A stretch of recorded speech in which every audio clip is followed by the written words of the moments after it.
My name is Claire Thompson. I'm 32, and I used to think family meant unconditional loyalty. That was before I learned how easily I could be replaced at my own table. 5 years of building a life with Lisa, my ex-girlfriend, were swept away not just by the breakup itself, but by what followed: the subtle, almost casual betrayal of those who were supposed to stand by me. We broke up in October. It wasn't a dramatic ending. No slammed doors. No screams. It was the slow death of something that had quietly been bleeding out for months. Emotional distance grew like frost between us, and we both stopped fighting it. The relationship died quietly, but my heartbreak didn't. I stayed silent, telling myself I was fine, even as I walked through my apartment like a ghost in my own skin. But what came next hurt more than any breakup. By mid-November, Lisa was still having Sunday dinner with my mom. My sister Hannah, who used to call me every other day, started posting brunch selfies with Lisa instead. The captions weren't subtle. My favorite person, coffee with the best. Not once did anyone check in with me, not even a text to say, "Are you okay?" I tried to rationalize it. Maybe they were just being kind to her during the transition. Maybe this was temporary. But as Christmas approached, the group chat started lighting up with plans. Dinner at the cabin. Bring your favorite dish. My mom wrote, "Lisa's bringing her green bean casserole." I stared at the message. Lisa, at the family cabin. No one had even asked me. I messaged my mom privately. "So Lisa's coming." Her response was instant. "Of course. She's part of the family. You're welcome too. As long as you don't make it awkward." Something broke inside me, not with noise, but with clarity. I reread her words over and over. As long as you don't make it awkward. As if my presence would be the problem. As if I was the disruption in a system that had already replaced me without ceremony. I replied, "I'd rather freeze alone than pretend this is family." And I meant every word. What no one remembered, what they never really acknowledged, was that the cabin wasn't just any place. It was Grandpa Ray's cabin. And when he passed 3 years ago, he didn't leave it to my mom. He didn't leave it to the golden child, my sister Hannah. He left it to me, the quiet one, the listener, the one who never made waves. At the time, it felt symbolic, maybe even a little confusing. I didn't fight over it. I let them use it, like we always had. Every Christmas, every 4th of July, every cozy weekend away from the city. I never made a scene. But this year, I finally saw how easily I'd been treated as optional. Lisa stepped into my space, and no one blinked. Not until I blinked back. So, 4 days before Christmas, I made a call that would change everything. Jeff, the longtime caretaker of the cabin, trusted, quiet, never intrusive, answered on the 3rd ring. I said, "Jeff, I need a favor. Lock it up. Nobody gets in without my permission." He paused. "Even your family, especially them." The next morning, the locks were changed. I signed updated ownership forms and reissued keys only to myself. I gave no explanations. The group chat buzzed on, oblivious. Everyone was exchanging dessert ideas and weather updates. No one suspected a thing. My mom sent a message in all caps. "Christmas at the cabin. Can't wait." I didn't respond. Christmas Eve arrived with its usual chaos, but it didn't reach me. I stayed in my apartment, small, secondhand, but mine. I lit a candle, poured hot cider, and waited. Then, the first call came in. My aunt. "Hey, weird thing. We got here and none of the keys work. Jeff won't answer. Do you have a spare?" I let the silence stretch. Then came my cousin. "Hey, Claire. Is there a new lock or something?" I ignored that too. Then my mom. "Why is Jeff saying we need your permission to enter the cabin?" "What's going on?" I replied calmly. "It's my cabin. You gave my seat away, so I took back the table." Silence. Then chaos. Messages started rolling in like a storm surge. My mom called me dramatic. My sister said I was being unfair. But no one apologized. No one admitted they'd erased me. They just wanted back into warmth, into tradition, into something they assumed would always be there. But this wasn't about revenge. It was about gravity, cause, and effect. You don't get to cut someone out and still expect their generosity to arrive on time, plated with pine cones and cinnamon. That night, the group chat turned into a graveyard.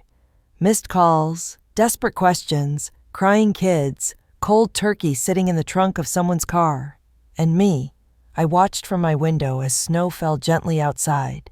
I felt peaceful, sad.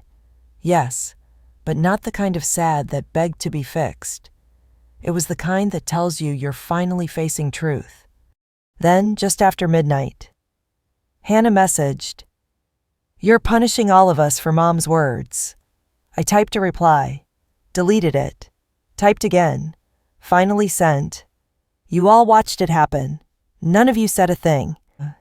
Read. No reply. Then came the twist I never expected, an actual call from my Aunt Karen. Not a text, a voice. "Please, Claire, just tell us what you want." Her tone was soft, not begging, not angry, just asking, for the first time. They weren't assuming, they were listening. And that's when I realized I finally had leverage. Not to hurt them, but to be heard. "I want acknowledgement," I said. "I want not to be cast as the villain for having boundaries. I want anyone to recognize that giving my seat to my ex was never your choice to make." Karen's voice cracked. "We didn't know how to act. Lisa made it easy to keep things familiar. You got quiet. We didn't know how to interpret that." I laughed softly. "You all confused my silence for consent." She didn't argue. "Look," she said finally, "if there's any way we can fix this, would you come back?" I paused. I could hear children in the background, someone coughing, the sound of folding chairs being rearranged in a crowded garage. "Not this year," I said. "Maybe next." And that's where we'll pick up, because this wasn't the end. It was just the moment they began to understand that I wasn't going to bend anymore. Christmas morning came in quietly, like a secret. There were no rustling gift bags, no half-burnt cinnamon candles, no off-key carols humming from the Bluetooth speaker Dad used to hate. Just me, in my flannel pajamas, curled up on my own couch with leftover lo mein and a thrifted ceramic mug that said Merry-ish. I didn't feel triumphant, not exactly, but I did feel something clearer, the absence of weight. The quiet was mine, and for once, it wasn't lonely. At 9:00 a.m., the messages started trickling in again. Photos of chaos, makeshift folding chairs set up in Aunt Karen's garage, space heaters humming in corners, kids bundled up in puffer jackets while eating microwaved mashed potatoes off paper plates. A video from my cousin Bree showed the turkey perfectly golden and tragically cold, resting like a failed centerpiece on a picnic table beneath a string of blinking lights. There was no tree, no fireplace, just people pretending this was tradition, pretending this was fine. And then came Hannah's text. "I know you're probably still mad, but it feels wrong without you." I didn't respond, not out of pettiness, but because I needed her to sit with that discomfort. I needed her, and all of them, to understand that I wasn't just the convenient older sister who kept peace, cracked jokes, and showed up whether or not she was invited. I was a person with boundaries, with limits. And this year, I had found mine. At 11:24 a.m., a name I hadn't seen in weeks lit up my phone, Lisa. Her message was short. "I didn't mean to come between you and them. I didn't think they'd choose me over you." And that, ironically, was the most honest thing she'd ever said to me, because that was the sting, not the betrayal, not even the silence, but the sheer ease with which I had been replaced. Not deliberately, not out of malice, but out of preference, familiarity, comfort. I didn't reply. There was nothing to say that would make her understand. Some wounds aren't meant to be stitched with text bubbles. Then came the knock. It was soft, almost uncertain. I opened the door to find Hannah standing there, a crumpled brown bag in her hands, and regret etched so deeply across her face it made her look younger, like the kid I used to shield from Mom's outbursts and Dad's absence. "I brought snickerdoodles," she said. Like we were in a sitcom trying to diffuse years of tension with sugar and cinnamon. "Mom's a mess. She didn't think you'd actually stay away." I leaned on the doorframe and studied her. That's the problem. She never thought I'd stop playing along. Hannah looked down. I shouldn't have gone along with it either. I knew it felt wrong. I just didn't want to stir the pot. And I always have to be the one holding the spoon, huh? She gave a sad chuckle. "I guess so." I stepped aside and let her in. She sat on the couch like it might reject her. We didn't speak for a while. There was no pressure to. Sometimes silence says what words can't. When she finally spoke again, her voice was almost shy. "Are you coming back next year?" I looked at her, not with anger, but with a measured honesty. "Depends. Will my seat still be there?" She didn't flinch. She just nodded. "It's yours. Always was. We just forgot how to show it." That stuck with me long after she left, because forgetting is easy. So is silence. But remembering truly seeing someone again after you've made them invisible is harder. And maybe that's what they were beginning to learn. The months that followed weren't cinematic. There were no tearful reunions, no family therapy, just space, deliberate space.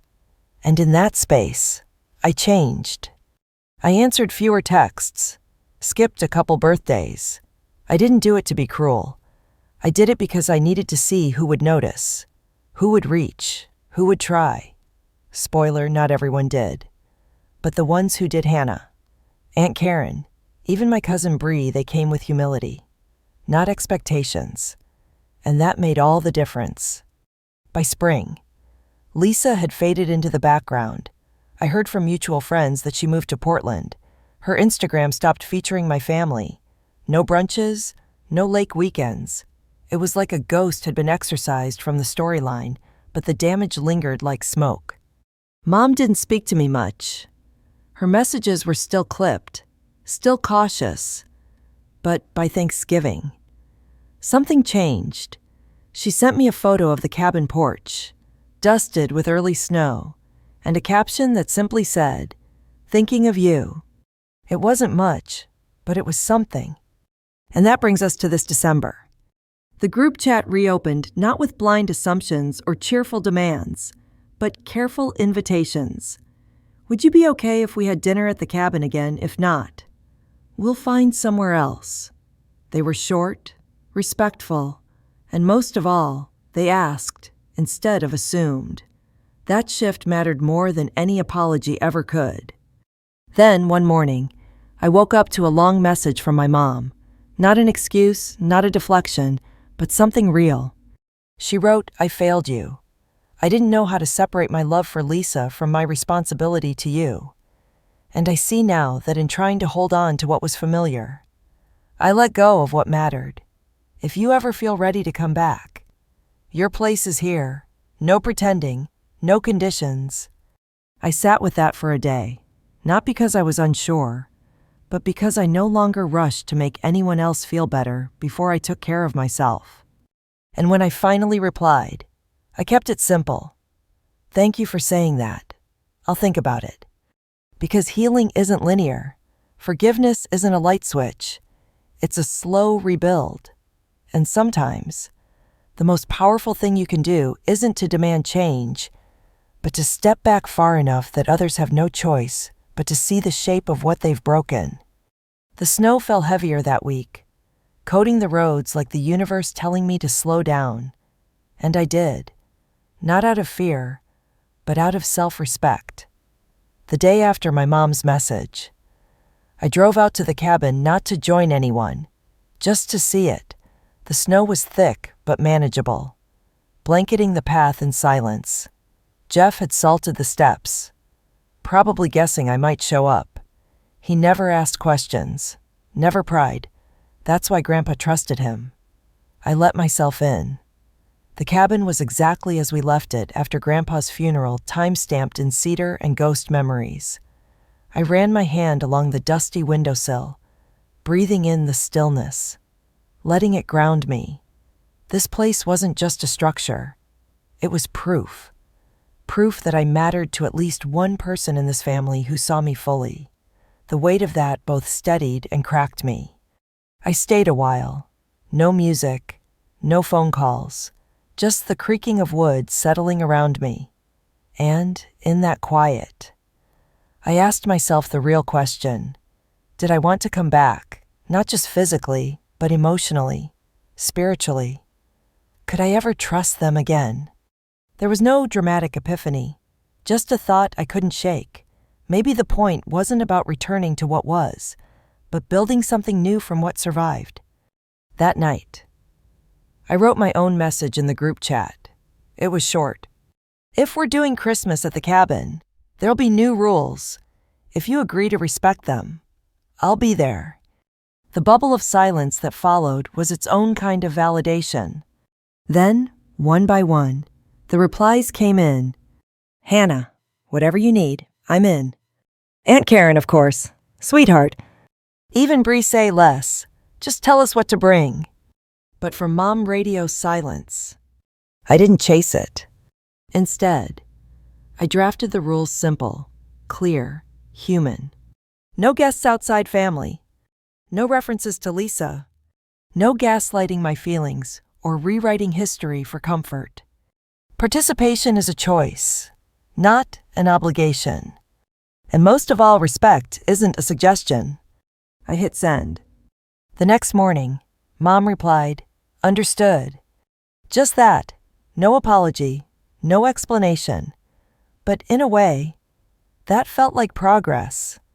The week before Christmas, I returned to the cabin to start prepping. Jeff helped me winterize the pipes, rewire the heater, restock the pantry. Every move felt symbolic, like reclaiming more than a space.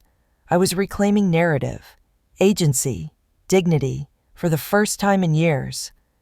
I wasn't just showing up, I was hosting, deciding, defining. Hannah came early. She brought coffee, real groceries, and a box of ornaments from our childhood that I hadn't seen since Dad died. "I found these in Mom's garage," she said, looking unsure. "Didn't feel right putting them up without you." I held one in my hand, a faded felt reindeer I made in second grade, my name stitched in crooked pink thread on the belly.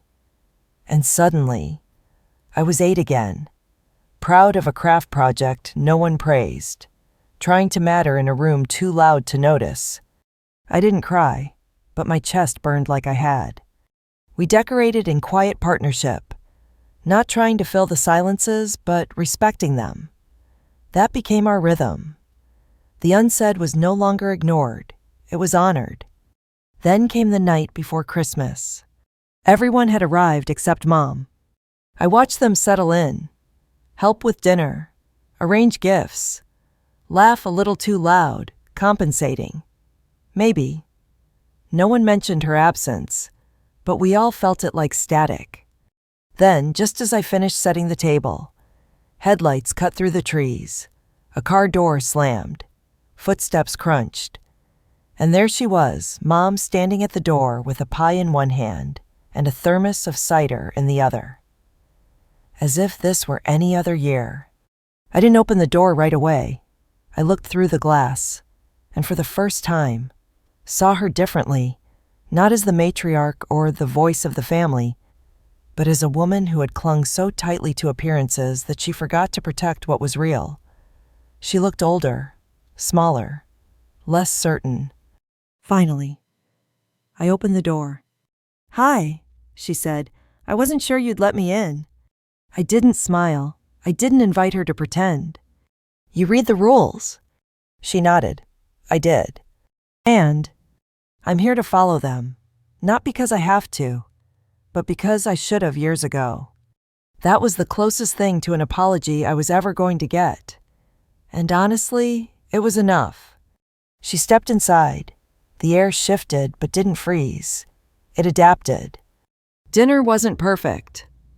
There were awkward silences, mistimed jokes, and the occasional ghost glance at an empty chair where Lisa once sat. But there was also laughter, real conversation, and for once, equal footing. At one point, my uncle raised a glass and said, "To Claire for holding this family together, even when we didn't deserve it." The words hit me harder than I expected, not because they were wrong, but because for so long, I'd done exactly that without acknowledgement. And now, finally, they saw it. Later that night, as people dozed by the fire and kids played with wrapping paper more than actual toys, Mom sat beside me on the porch. We didn't speak for a while. Then she said, "I kept Lisa close because she made everything seem easier, but easy isn't the same as right." I looked at her. "You kept her close because she didn't challenge you. I did. That's why I was expendable." She flinched. "You were never expendable." "Then why was I the one left out?" She didn't answer, but her eyes welled up, and that was the first real truth between us in years. "You still love her?" I asked, not out of jealousy, but curiosity. She shook her head. "I think I loved what she distracted me from." And just like that, the anger in me began to fade, not completely, but enough to make room for something else: grief. Not just for the relationship with Lisa, or even the betrayal, but for all the moments we lost pretending things were fine. As the fire inside dimmed, and everyone began to drift to their sleeping bags and spare rooms, I stood there, porch light flickering behind me, breath visible in the cold. This wasn't closure, but it was a start. A beginning shaped by boundaries, not bitterness. And as I turned in for the night, Hannah whispered, "Next year, same place." I paused at the doorway. "Maybe, but if so, we do it right, no pretending." She smiled. "Deal." The first few weeks after Christmas felt unnaturally still, like that eerie quiet after a storm has passed, but the sky's still gray. No one in the family brought up what happened at the cabin. There were no over-apologetic texts, no sudden visits, no declarations of transformation. Instead, it was like everyone agreed tacitly to let the air breathe again. But silence, I've learned, isn't peace. It's a pause. And sometimes, it's the loudest kind of tension. I returned to Boston just before New Year's Eve. The city lights felt sharper, colder. My apartment, once a space I had associated with loneliness, now felt earned, safe, mine. I spent the first week of January dismantling the emotional habits I had built around being available to people who only called when they needed forgiveness, not understanding. It's terrifying how much of your personality can be wrapped up in being the fixer. And it's even more terrifying to let that version of yourself die. I started therapy again. Not the kind where you just vent once a month, but the hard kind. The kind where someone asks you why you tolerate emotional starvation, and you have to trace the answer back to childhood Christmases where your value is measured by how little space you took up. My therapist, a soft-spoken woman named Dr. Yates, asked, "When was the first time you felt replaceable?" And without thinking, I said, "When I was 12. When my mom forgot to pick me up from school because she was helping Bree get ready for her piano recital." It startled me how fast the memory came back. I hadn't thought about that day in years, but suddenly, I could smell the rain, see the wet asphalt, remember the ache of waiting. That kind of memory doesn't just resurface. It returns to claim the version of you that never really left that curb. Meanwhile, back home, the updates trickled in. Lisa had quietly moved back to San Diego. No official goodbye. No dramatic exit. She just faded from their lives the way I had been expected to.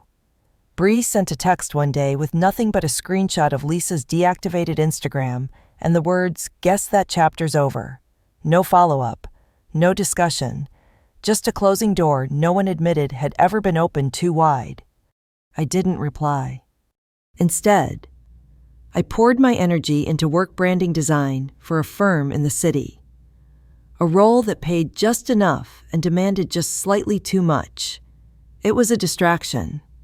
But eventually, distraction morphs into avoidance. Dr. Yates noticed.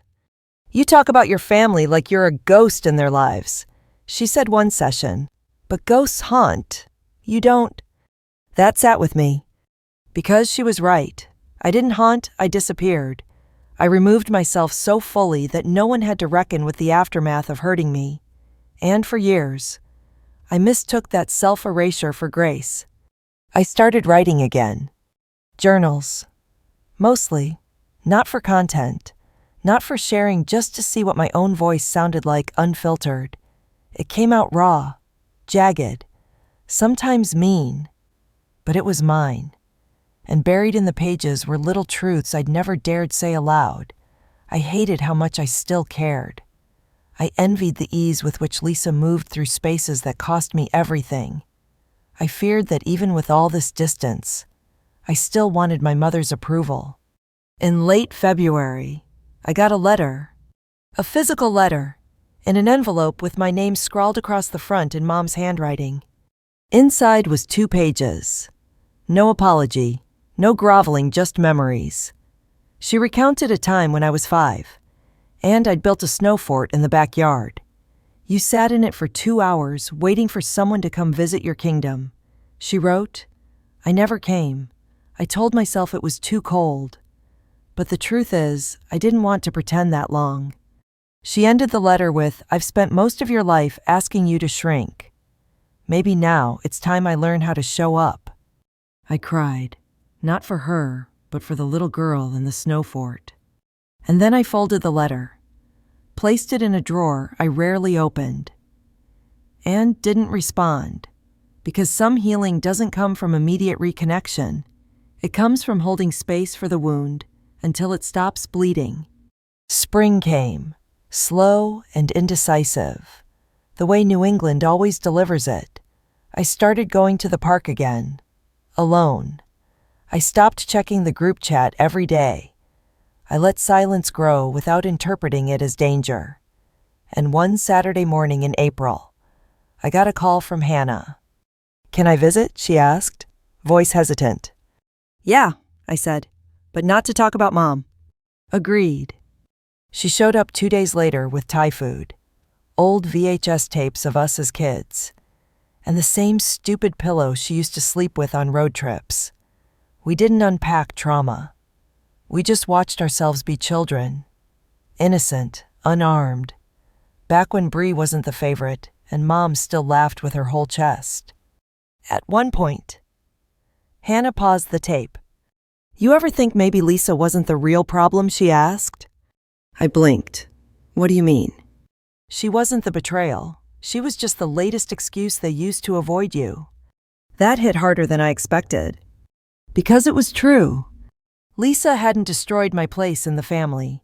She had simply walked into the vacancy they had quietly created for anyone less complicated than me. Later that night, as she left, Hannah turned to me at the door. "Next time, you come home on your terms. Not because we're cold, but because we're finally ready to be warm." That was the first time I believed someone actually meant it. Still, I didn't commit. I needed more than words. I needed consistency. And yet, as summer crept in with its humid honesty and long golden hours, something shifted. Not in them, in me. I stopped needing retribution. Not because I forgave everything, but because I finally accepted that justice isn't always loud or cinematic. Sometimes it's just choosing to keep your peace even when chaos is offered.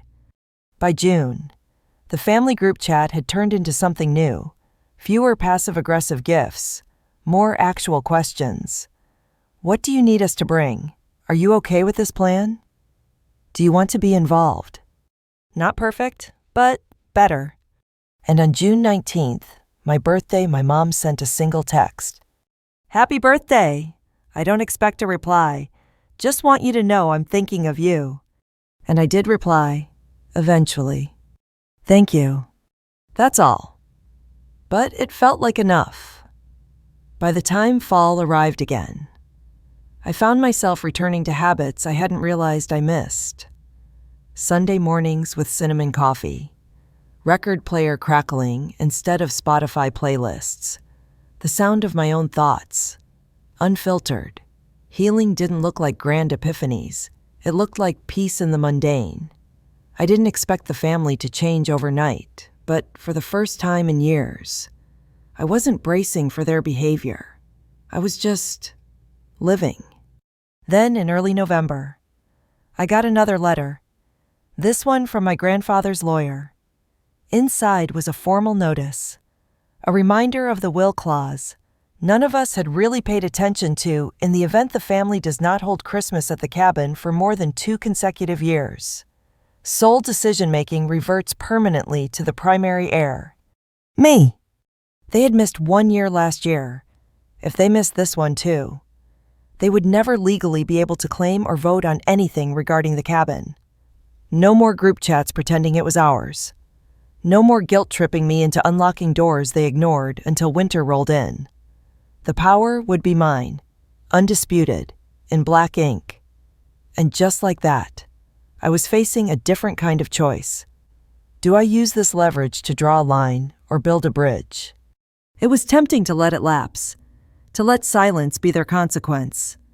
But a part of me stubborn, soft, still wishing for something resembling family, decided instead to speak.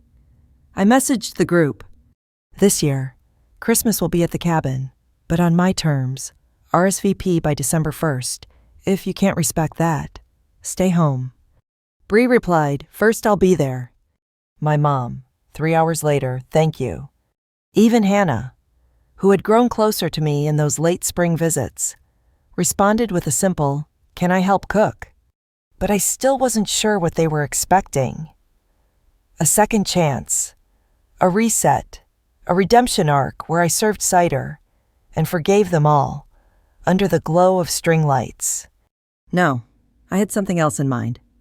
I went up to the cabin 2 weeks before Christmas, alone, not to decorate, not to prepare, but to strip the space back to its bones. I removed all the fake cheer they had smothered it in over the years, the plastic ornaments, the pre-lit tree, the glitter-drenched centerpieces. I replaced them with pine cones, real garland, and photos of Grandpa they hadn't seen in years. Not the posed ones, the real ones. Him in flannel by the fire, him teaching me how to whittle, him frowning at a crossword with glasses sliding down his nose.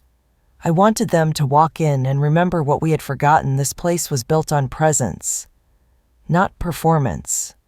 On Christmas Eve, they arrived slowly, cautiously. Hannah first, with bags of groceries and an open face. Then Bri, awkwardly juggling her fiancé's coat and 3 different pies like the overachiever she'd always been. And finally, Mom. She didn't speak right away, just looked around the cabin with eyes that flickered between nostalgia and guilt. It smells like cedar again, she said eventually. It never stopped, I replied. We cooked together that night, in strange silence. No one tried to fill it with forced cheer or clumsy jokes. It was uncomfortable, but honest. And sometimes, honesty has to ache before it heals. Dinner came and went, quiet, but not cold. A fire crackled, dishes clinked softly. No one mentioned Lisa. No one pretended last year hadn't happened. Instead, we let the space breathe. And then, without prompting, Bree spoke. I missed this. Not the food, not the decorations, Just you. I didn't know how to answer, so I didn't. I just met her eyes and nodded. It was enough. Later, as the night deepened, Mom approached me while I stood outside on the porch. The sky was clear, stars sharp. "I should have fought for you," she said. My hands clenched around the mug I held. "You didn't even hesitate." "I know," she said, voice cracking. "I was tired. I was scared of losing something. And I thought you'd always come back. But you didn't make it safe to return." She nodded. No defense, no excuses. "I still don't know how to fix what I broke," she whispered. And I finally told her the truth. It's not about fixing it. It's about not breaking it again. We stood in silence, watching the snow begin to fall, thin and soft. Then, just as she turned to go inside, I said, "Next year, I'll decide again. But don't assume, ask." "I will." That was our truce. Fragile, but real. The next morning, we opened no presents. We just sat by the fire, drinking coffee, listening to old records Grandpa used to play. At some point, Hannah slipped me a photo. It was me, 10 years old, standing by the cabin door, arms crossed in a defiant pout. "You always knew how to claim space," she smiled. I looked at the photo for a long time, because that girl had been buried under years of compromise, and now she was finally back. Story 2. I don't remember the first time I was excluded from a family wedding. Maybe I was 13, maybe 15, but the pattern started early. Some cousin would get engaged. Invitations would fly out like confetti, and somehow mine would never arrive. At first, my mom would soften the blow with half-baked excuses. "It's just for immediate family." Or, "You know you're not that close to them." I'd nod, swallow the sting, and scroll through the photos, later pictures of relatives I barely knew, grinning in rented tuxedos. Glasses raised in rooms filled with white linens and curated flowers. All smiling, none thinking about the absence of someone like me. As I got older, the silence around these occasions grew louder. I stopped asking. I stopped showing up. The few times I did attend out of obligation, or to keep the peace, I was seated near the coat rack, or squeezed at a children's table like a misplaced placeholder. I was in my 20s and still being treated like a +0. The message was clear. Even if unspoken, I didn't belong in their kind of joy. It wasn't always this overt. No one ever said, "You're not welcome." They didn't have to. It was in the way Aunt Sheila looked past me to greet my sister, in the way Uncle Dave ignored my girlfriend Amanda like she was invisible. It was in the way people lowered their voices when I walked into a room. My queerness was the unspoken discomfort they all tiptoed around. I wasn't loud. I wasn't confrontational. I was just there. And even that was too much. By 25, I had accepted it. I wasn't part of the inner circle. I was the cousin who didn't fit the mold, the daughter who made things complicated, the family member they didn't want to explain. And so, I stopped trying to squeeze myself into a space that was never made for me. I poured myself into work, into friendships, into Amanda, the only constant source of love that wasn't laced with conditions. Still, weddings had always haunted me, not because I longed for a dress or a spotlight, but because of what they symbolized: acceptance, unity, celebration, things I had never truly been given by my own blood. Amanda was the one who changed that narrative. She didn't push, not exactly, but she saw through my practiced indifference, my "weddings are overrated anyway" routine. One night, as we watched some rom-com in our living room, she turned to me and said, "Why not us?" I laughed, because it doesn't work that way for people like me. Her response was quiet but firm. "Then let's make it work our way." That's how it began. Small ideas that grew into plans. I never allowed myself to dream before. We decided on an outdoor wedding by Lake Crescent. surrounded by fall foliage, and the people who had shown up for us again and again, not because of obligation, but by choice. There was laughter, live music, food that felt like home. We danced barefoot under string lights, Amanda's hand in mine, our vows echoing across the water. It was everything I never knew I was allowed to want. And yet, the one thing I didn't expect was how loud the silence would be after. We hadn't posted anything online. We hadn't made any grand announcements. But Amanda's cousin uploaded a single picture, just one of us standing hand in hand during golden hour. And it was enough to shatter the illusion my family had so carefully curated. Within 20 minutes, my phone buzzed with texts from people who hadn't spoken to me in over a year. Wow. Guess I had to find out from Facebook. Came from my sister Rebecca. Wait, is this real pinged cousin Tara? Then came the full revival of the dormant family group chat Fam Bam for life, alive with faux outrage. Aunt Sheila lamented how disrespectful I had been. Uncle Dave pretended he thought we were closer than that. My mom texted, "After everything we've done for you." And finally, my dad quietly left the chat. I sat there, phone in hand, heart strangely steady. Amanda curled up beside me, glanced over, and said, "You don't owe them your joy." And she was right. For the first time in my life, I didn't feel ashamed for being left out. I felt powerful for choosing to walk away. But their hurt wasn't the end of the story. It was only the beginning of a deeper reckoning I didn't see coming. Because when my mother called me 2 days later, I realized this wasn't just about a wedding. This was about decades of silence. And some silences don't stay buried forever. The phone rang for the first time 2 days after that photo went live. I didn't answer. I watched the name Mom light up on the screen, pulsing like a wound I hadn't realized was still open. The second call came an hour later. Still, I let it go. Amanda noticed, didn't ask, just reached over and placed her hand on mine, grounding me. The third time. It rang during dinner. Our dog barked once, then went back to gnawing his toy. Amanda looked at me and said softly, "You don't have to answer. But if you do, I'm right here." I picked up. Silence on the other end. Then a voice, tentative, rehearsed. I saw the pictures. My mom said. I said nothing. Just let the weight of her words dangle in the air. "You looked happy." The pause after that wasn't for effect. It was confusion, maybe regret. "I guess I didn't realize you were really serious with her, that it was going to be a real wedding." Real, that word again. Like everything we'd built was some kind of make-believe pageantry. "Yeah," I said finally. "Real vows, real love, real cake." She let out a short laugh, too tight to be genuine. "I didn't mean it like that." "Yes," I said. "You did." More silence.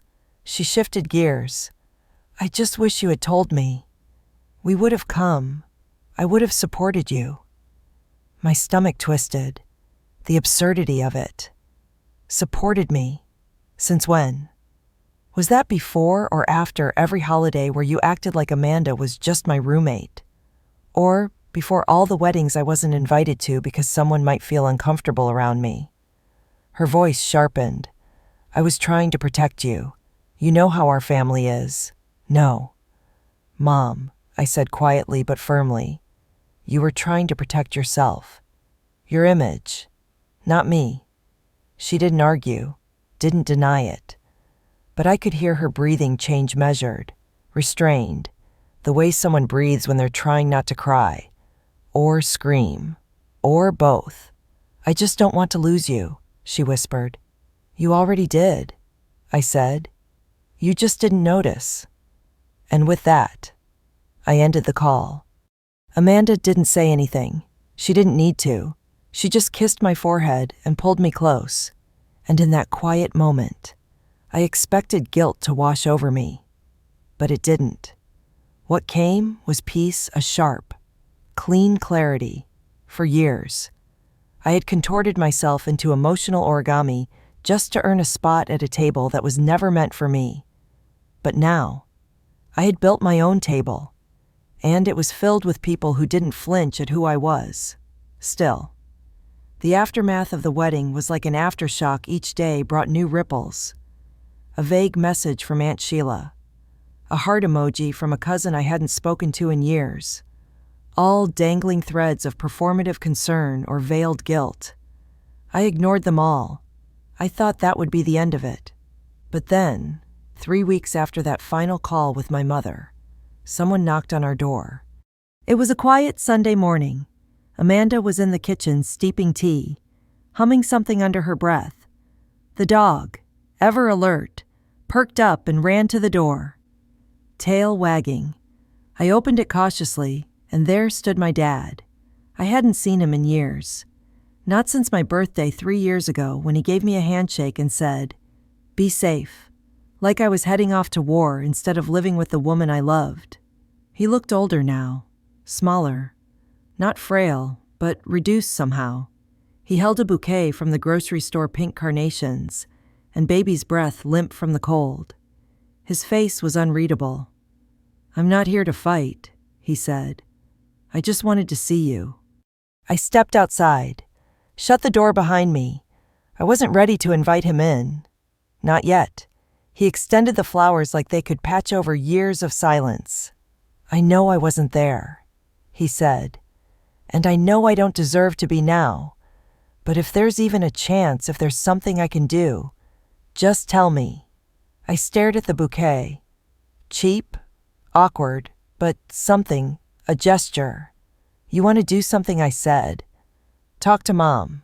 Talk to Aunt Sheila.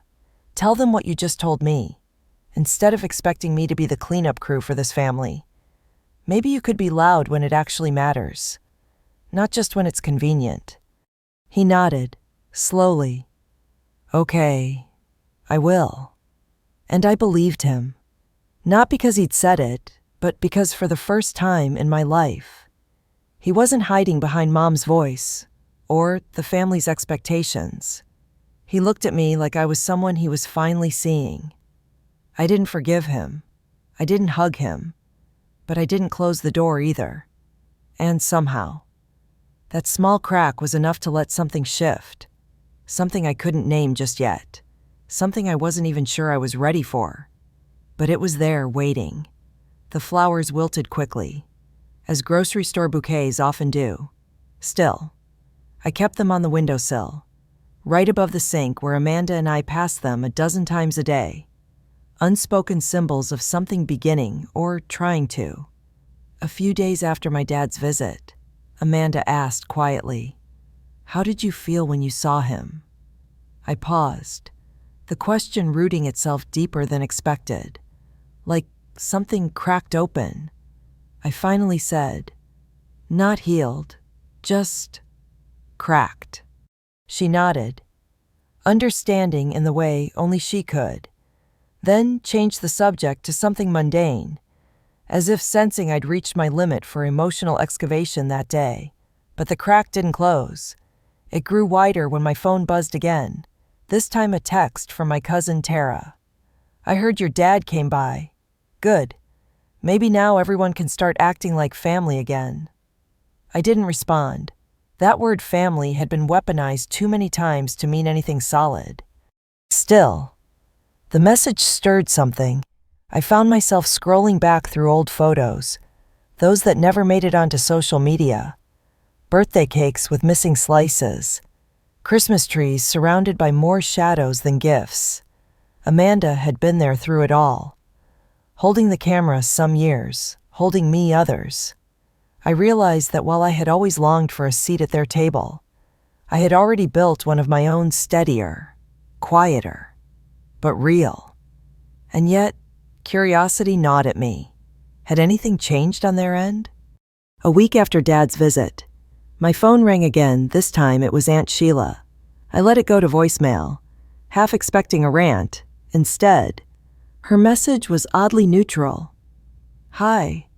Heard about your wedding. I guess we weren't very kind. Just wanted you to know. I saw the photos. You looked beautiful." There was a pause. Then she added, "Tell Amanda I said congratulations." I listened to that message twice, stunned. It wasn't warmth, but it wasn't venom, either. It was the language of someone trying to rebuild a bridge without knowing where to place the first plank. Still, I didn't respond. Not right away. I didn't trust their timing, not after years of selective silence. But the idea that maybe, just maybe, one of them was trying to unlearn their old scripts made it harder to stay entirely closed off. So I tested the waters, sent Aunt Sheila a short reply. "Thanks. We're happy." That was it. Nothing more. A small, sterile olive branch. A few days later, a package arrived at our door. No note, no sender name, just a return label from a store I recognized in my hometown. Inside was a hand-quilted blanket and soft pastels. The kind that takes time and deliberate care. Amanda unfolded it slowly, holding it up to the light. "This looks like your grandma's work," she said. "Couldn't be," I replied, throat tightening. "She passed 2 years ago. But I was wrong. Tucked deep in the folds was a tiny stitch tag for her home, from Nana's hands. I sat down hard. My grandmother must have finished it before she passed, and someone likely my mom had held on to it, waiting for the right time, or perhaps hoping for the right version of me. Amanda placed it over our couch that night. A new weight in the living room, one of memory, of inheritance, of almosts. That evening, as I lit a candle, I thought about lineage, about the things passed down without words, shame, silence, longing, and how heavy those things had always felt. Now, I was beginning to see that maybe they didn't have to stay heavy. Maybe they could be examined, unpacked, even returned, but not without a cost. That night, I dreamed of our wedding again, but this time not the version that actually happened.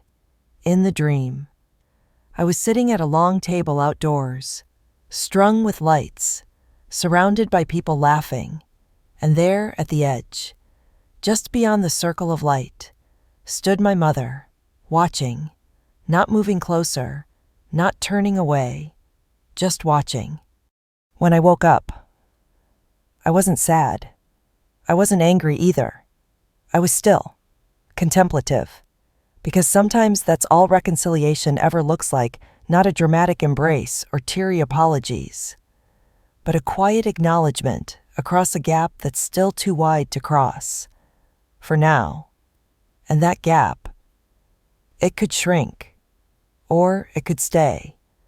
But either way, I knew the direction I was walking forward. 2 weeks later, I found myself back in my hometown, not for family, but for a work conference just a few cities over. Amanda had gently suggested I skip the post-event social to drive through the old neighborhood, see if anything had changed. Closure doesn't always mean a confrontation, she'd said.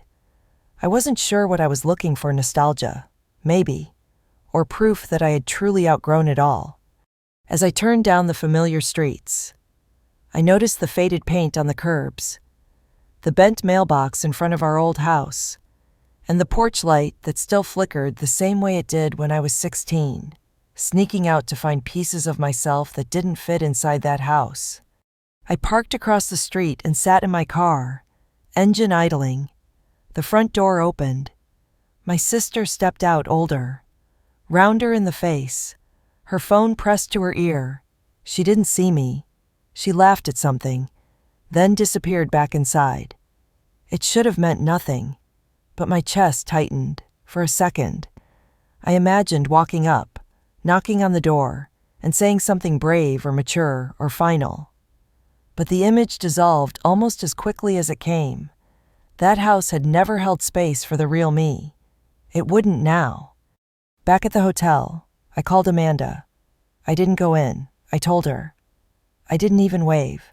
She paused, then said, "That's okay. Some doors don't need knocking. Just knowing you didn't need to is enough." I nodded, tears I didn't expect pooling in my eyes. There was a strange peace in that non-moment, like choosing not to reopen a wound and watching it finally start to scab. But the story didn't end there. That weekend, another message came, this time from someone I hadn't thought of in years, Aunt Margie, my mom's oldest sister. She had always been different, quiet at gatherings, a little removed, but with eyes that seemed to see everything. Her text was brief. "I'd like to have coffee if you're open to it. No agenda, just me." My first instinct was suspicion. Was this a new tactic? A relay race of guilt dressed up as concern? Still, something in her message felt honest. I agreed. We met at a cafe halfway between our towns. She wore a teal cardigan I vaguely remembered from childhood. "You look just like your mother did at your age," she said when I arrived, except less guarded. That caught me off guard. Was she always like this, I asked, voice quieter than I intended. She stirred her coffee. She was afraid of scandal, of judgment, of anything she couldn't control. "When you started becoming yourself." She panicked. I stared at the foam in my latte. "So I was a threat?" Margie tilted her head. "No. You were a mirror." And she hated what it showed her. That truth hung between us like smoke. I felt the old shame stir, then slowly dissolve. "Why now?" I asked. "Why reach out?" She leaned forward. "Because I don't want to be like the rest of them. And because I think you've carried enough of this alone."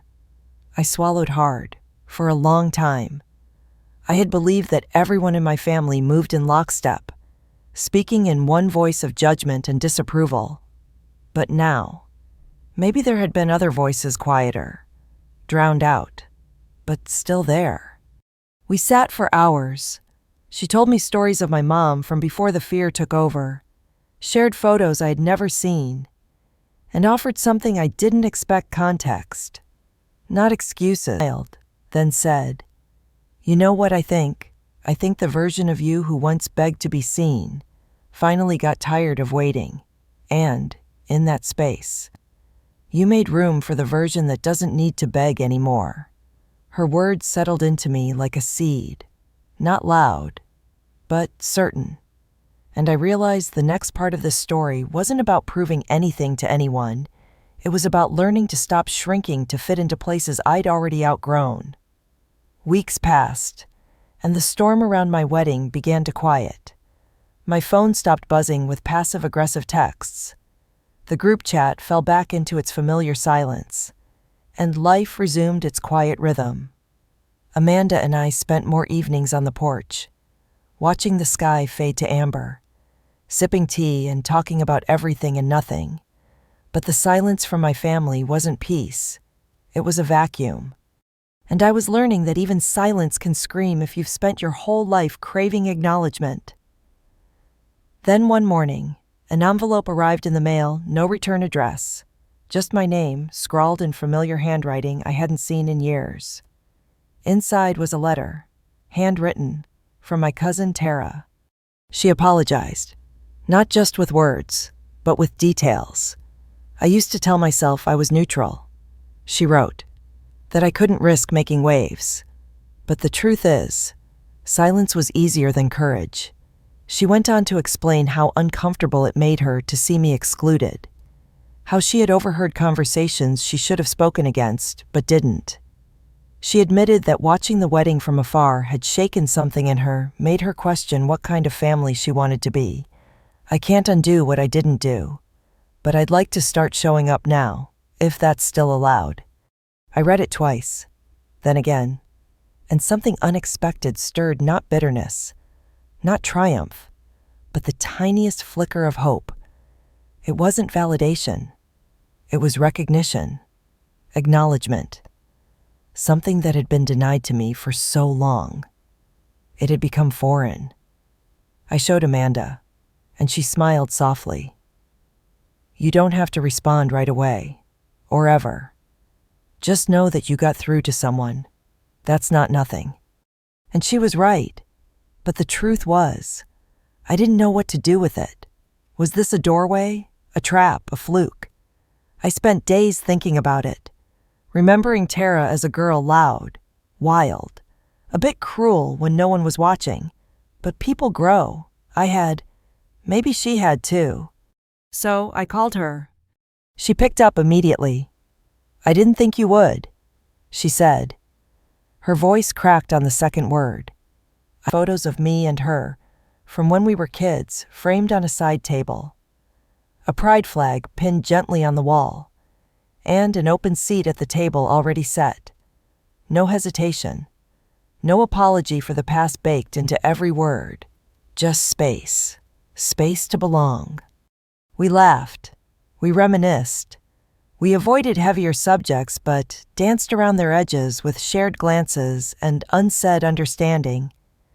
And for the first time in years, I didn't feel like I was trespassing in my own memories. I felt like I was reclaiming them. That night, I thought about family, not the one I was born into, but the one I was slowly building, stitch by careful stitch. Amanda, with her quiet strength and unwavering belief in me. Tara, reaching across a chasm she once helped widen. Aunt Margie, showing up without fanfare or expectation. These were the people placing chairs at my table, not demanding a seat at theirs. I still didn't talk to my mother. My father hadn't called since that day on the porch. The others remained silent, comfortably hidden behind the walls they built long before I stopped trying to knock them down. And maybe they never would come around. Maybe they'd go to their graves convinced I was the one who left. But I had stopped carrying that story. It was theirs to hold now. Because I had written a new one where love wasn't conditional, where inclusion wasn't transactional, and where my worth wasn't decided by someone else's discomfort. That story began the moment I stopped begging for crumbs and built my own damn table. And this time, the table was full. Story 3. My name is Claire Bennett. I'm 31 years old, and last week I sat across the dinner table from my husband of 3 years, watching him toast to forever with a glass of lukewarm Merlot. We were at Il Bosco, our favorite little Italian spot near Encanto Park, where the lasagna always arrives bubbling like lava. And the waiter knows our order by heart. It wasn't fancy, but it was ours. Jason leaned across the candlelit table, fingers grazing mine, and whispered, "I still don't know how I got so lucky." I smiled, half because it was sweet and half because I wanted it to be true. I thought it was, that same night. I joked to my girlfriends that maybe, just maybe, we were finally in our post-chaos honeymoon phase. I had no idea that 5 days later, I would hear him say the 9 words that would shatter our marriage like a porcelain plate on tile. I wasn't supposed to be home that night. I'd flown to Sedona for a weekend girls' trip with Maya and Jules, 2 women who've known me since college and who have stood beside me through every major life event, including my ill-fated bangs experiment and, apparently, the slow unraveling of my marriage. A flash flood had canceled our hiking plans and shut down the spa, so I told the girls I had a work emergency and booked an early flight home. My plan was simple: show up unannounced, catch Jason in sweatpants binge-watching one of his terrible sci-fi shows, maybe steal a kiss while he was mid-snack. Instead, I walked through the front door and heard him say, "Marriage is a complete nightmare. Bro, I wake up every day regretting my decision." The house was dark, except for the flicker of the living room TV. My suitcase was still in hand when those words hit me, not like a slap, but like a slow, splitting pressure in my chest. I froze. Jason was pacing, phone in hand, his voice thick with frustration. I didn't move. I didn't cough or clear my throat. I didn't announce myself. I just stood there, the front door barely ajar, as he went on.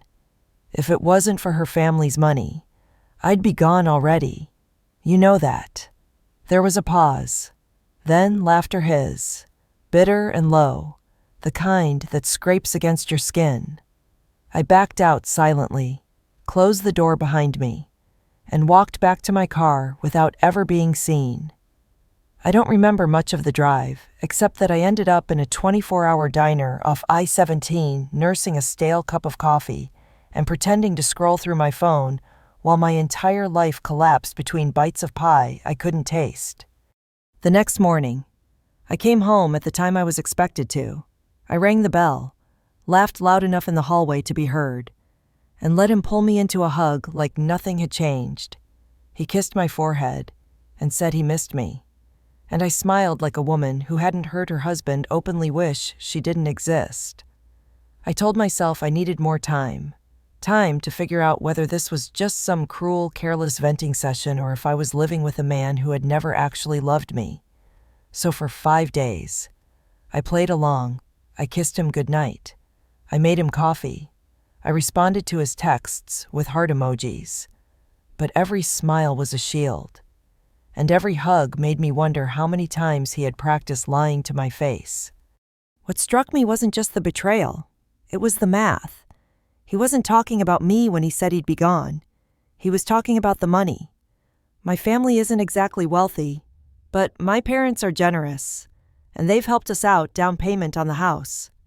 Co-signing on a car, even paying off one of his credit cards in year 1 of our marriage when he got laid off. I always thought of it as teamwork. Apparently, he thought of it as leverage.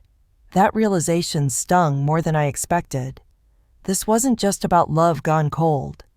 It was about calculation, about survival wrapped in romance. By day 5, I had written 3 versions of a confrontation, one where I screamed, one where I sobbed, and one where I just vanished like smoke. None of them felt satisfying. What I wanted wasn't revenge. Not yet. What I wanted was the truth, spoken plainly, not slipped behind my back like a dagger. I needed to know what he would do if he thought his lifeline was about to be cut. So I baited the hook. I told him that my parents were considering transferring a large sum into a joint investment account, something to prepare for buying a lake house in Flagstaff. I even showed him a fake draft email from my dad, asking for our joint signatures. I watched the way his eyes lit up, almost instinctively. He smiled, nodded, even asked if we'd need a financial advisor. That was the moment I knew. He wasn't scared to lose me. He was scared to lose access to me. That weekend, I told him I was driving to my parents' place to sign papers and talk logistics. Instead, I checked into a hotel 5 blocks from my office, turned off my location sharing, muted social media, and waited.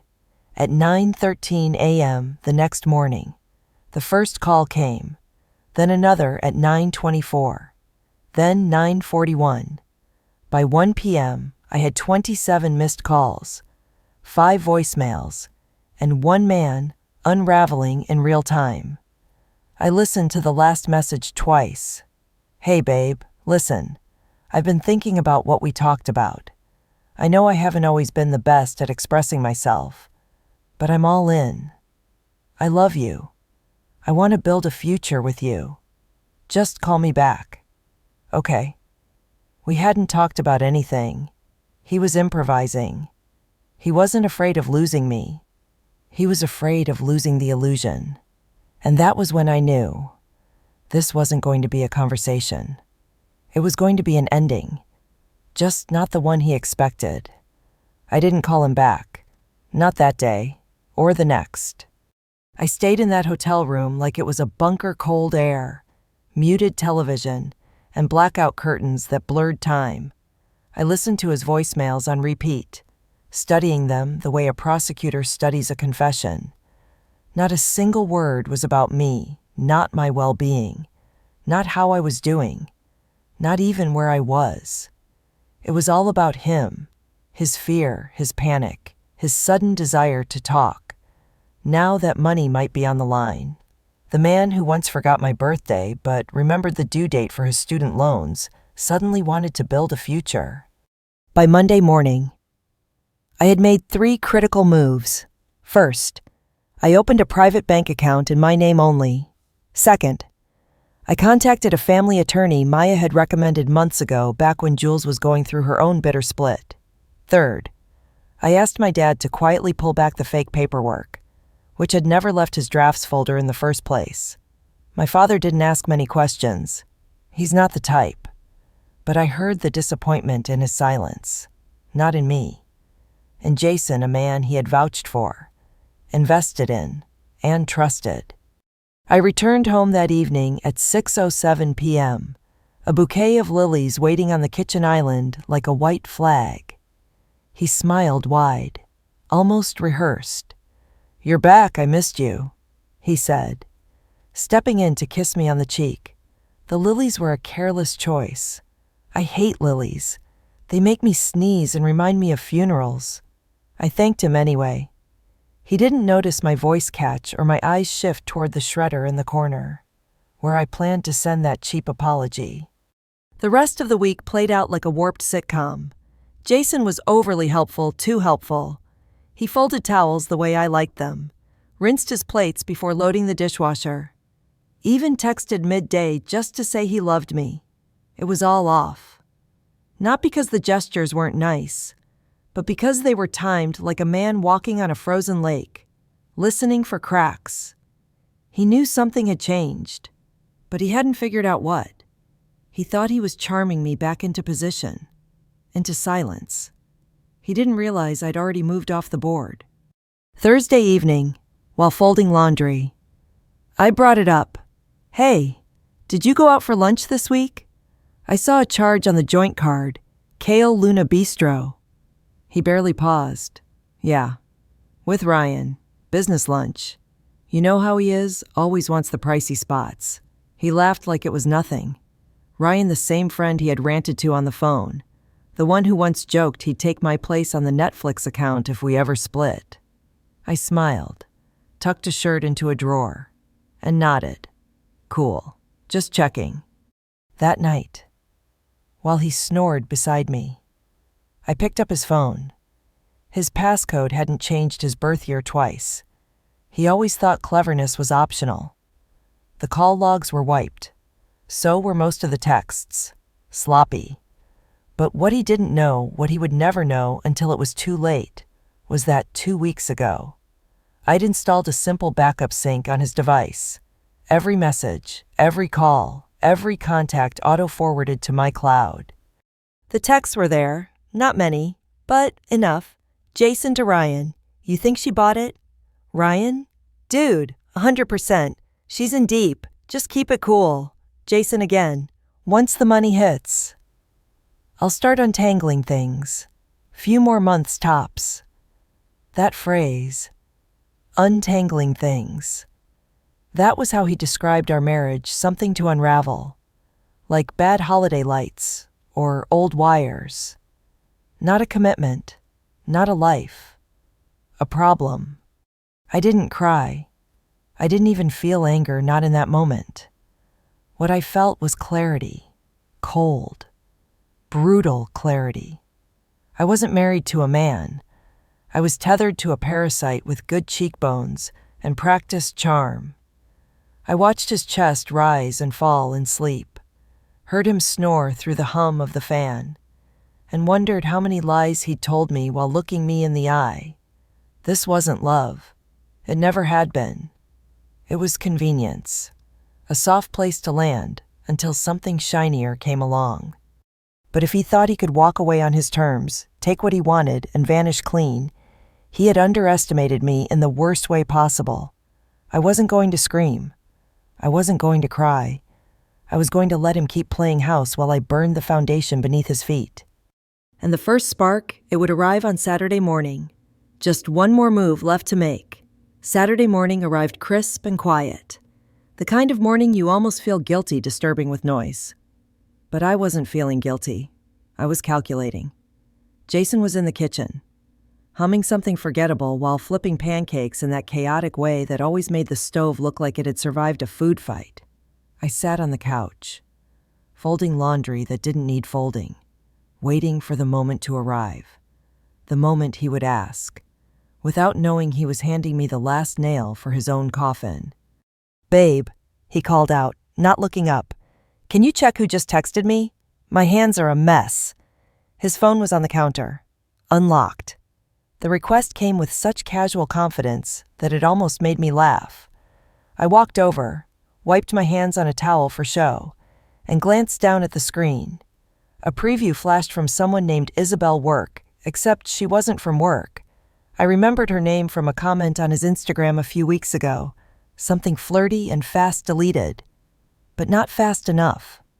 The message preview read, "So, when are you telling her I'm not going to be your secret forever?" I didn't flinch, didn't gasp, didn't let my fingers tremble. I tapped the screen and read the full thread, scrolling slowly, carefully. There were restaurant photos, messages time-stamped on nights he said he was working late, voice notes, a short video of her twirling in a hotel room, laughing, with his voice in the background. Then her latest text again, bolded and unignorable. "Tell her, or I will." I placed the phone back down, wiped the non-existent sweat from my hands, and said evenly, "Spam. Looks like a card offer." Jason grunted from the kitchen, humming again as if nothing in the world was cracking wide open beneath his feet. That afternoon, I went for a walk, just a few blocks around the neighborhood, trying to quiet the blood in my ears. My chest felt like a locked vault filling with pressure. I had known. For days, I'd known. But this wasn't just manipulation or selfishness anymore. It was infidelity. It was disrespect etched into pixels. And the irony, I didn't even feel betrayed romantically. I felt mocked, like I'd been cast in a play I never auditioned for, performing a role for an audience who assumed I'd never stop clapping. When I returned home, I opened my laptop and began organizing the final pieces. I uploaded every voicemail, every message, every forwarded file into one secure drive. I labeled folders. I wrote summaries. My lawyer, sharp, dry-witted, and methodical, had told me, "Give me clean documentation, and I'll give you results." I intended to hand her a masterpiece. Sunday morning, I told Jason I was driving up to my parents for a few days. Mom had been sick, I said, and needed help organizing prescriptions. He kissed my cheek and asked if I could bring back that pasta sauce his dad liked. I said, "Of course," and smiled like a woman who didn't know about Isabel, who hadn't seen the videos, who wasn't counting the hours until her life flipped inside out like a courtroom drama. Instead of heading north, I stopped by his office building. I left a sealed envelope with his receptionist. Inside were 3 packets, one for Jason, one for Isabel, and one marked HR, confidential, complete with timestamps, workplace policy violations, and digital screenshots of Jason's online activity tied directly to his work laptop. I didn't include a note, didn't need one. The truth was heavy enough to speak on its own. By the time I pulled into my parents' driveway, the storm had begun. My phone lit up in a frenzy: calls, voicemails, texts piling like a digital panic attack. Jason had opened the envelope at 12:45 p.m. The first call came at 12:47. 27 calls, 5 voicemails, 1 text that simply said, "Can we talk?" I didn't answer. I was on the patio with my dad, drinking iced tea and watching the horizon shift from amber to burnt orange. The first voicemail was filled with stammers. The second, apologies. The third was quiet breathing. But the fourth was different. "Claire, please. I screwed up. I know that. But this doesn't have to be the end. We can work through it. I love you. I swear to God. I love you. Please, just call me back." He didn't love me. He loved the comfort, the convenience, the cash flow. I let the voicemail play once more, then deleted all 5 in a single swipe. My hands were steady, my heart no longer heavy, because the final step was already in motion, And the next time he saw me, I wouldn't be coming home. I'd be closing a chapter on my terms. The following Tuesday, the divorce papers were filed clean, uncontested, thorough. Jason never even tried to delay it. Maybe he understood the futility. Maybe he thought if he didn't resist, I might spare him the worst of it. What he didn't realize was that I had already spared him by not going public. I could have sent screenshots to Isabel's fiancé. I could have exposed him on social media. But I didn't. Not because I owed him mercy, but because I didn't want him to think he was still central in my story. He wasn't. Not anymore. I moved out the following weekend, not out of the house, but out of the emotional wreckage. The house was legally mine, thanks to a small but critical oversight on his part. His name had never been added to the deed. My parents had put down the full payment in my name only, with the understanding that any real investment from him would come later. It never did. That paperwork, once a safety net, had become my shield. Jason didn't fight it. What could he say? He never contributed beyond excuses and empty promises. Isabel disappeared, entirely ghosted him so hard, she might as well have changed time zones. Jules saw her resume pop up at a new firm across town 2 weeks later. Different name, new haircut, probably pretending none of it happened. I didn't care. Let her rebuild, let him wallow. They had each other for a brief moment of shared delusion. Now, they had nothing. The house felt different without him. Cleaner, lighter. I replaced the bed sheets, donated the couch he loved too much, burned the lilies he left behind on his last desperate visit. He had stood at my doorstep, eyes hollow, voice trembling, asking if we could just talk. My father stood behind me that day, arms crossed, not saying a word, but speaking volumes. Jason didn't step past the threshold, didn't even try. For a while, the silence was unnerving. The absence of his voice, his keys, his clutter, it echoed. But then, slowly, it became peaceful.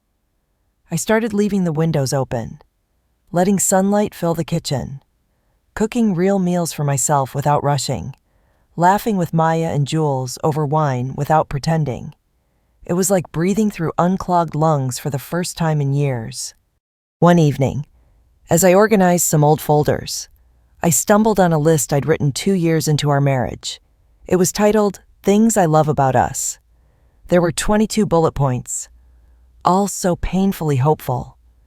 Reading them now felt like reading a stranger's diary, someone who had believed she was building a life with a man who saw her as more than a bank account and a fallback plan. I didn't cry. I closed the file, deleted it, and poured myself a glass of wine. Weeks passed.